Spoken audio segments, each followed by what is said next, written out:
السلام عليكم ورحمة الله تعالى وبركاته. واقعة مثيرة للجدل، بين عبد الرزاق حمد الله والحكم. هذه المباراة التي جمعت بين الاتحاد جدة السعودي ونظيره أوجمارك الأوزباكي يوم الاثنين ضمن منافسة الدوري أبطال آسيا لموسم 2023-2024. واقعة مثيرة للجدل بين اللاعب فريق النمور عبد الرزاق حمد الله والحكم. فعند الدقائق الأخيرة وسط الشوط الأول تم إعاقة المهاجم المغربي داخل منطقة جزاء ليتم احتساب ركلة جزاء لصالح النادي السعودي. بطبيعة الحال بعد المراجعة لهذه الحالة عن طريقة تقنية الفار أراد حمد الله تنفيذ ركلة جزاء، لكن الحكم طلب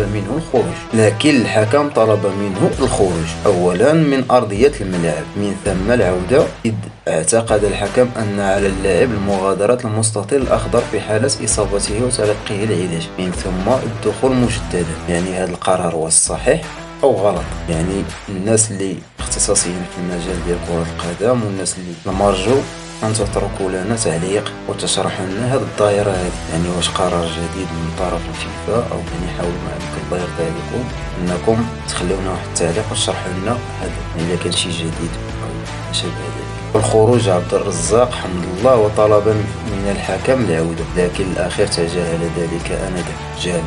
يعني تجاهل الحكم تردد الفعل ديالو ما قبلهاش الحكم، لذلك آنذاك ليقوم زميله روماريانو بتسديد ركلة جزاء بدلا عنه. يعني معروف أن عبد الرزاق حمد الله هو الذي ينفذ ركلة جزاء مع الفريق الاتحاد، يعني هنا قام روماريانو بتسديد ركلة جزاء بدلا عن حمد الله. حاولوا ما يمكن تخليونا شي تعاليق وشي تعباسير باش نشوفوا القرار ديال الحكم صحيح ولا لا. ولا تنسوا الاشتراك في القناة وتفعيل الجرس ليصلكم كل ما هو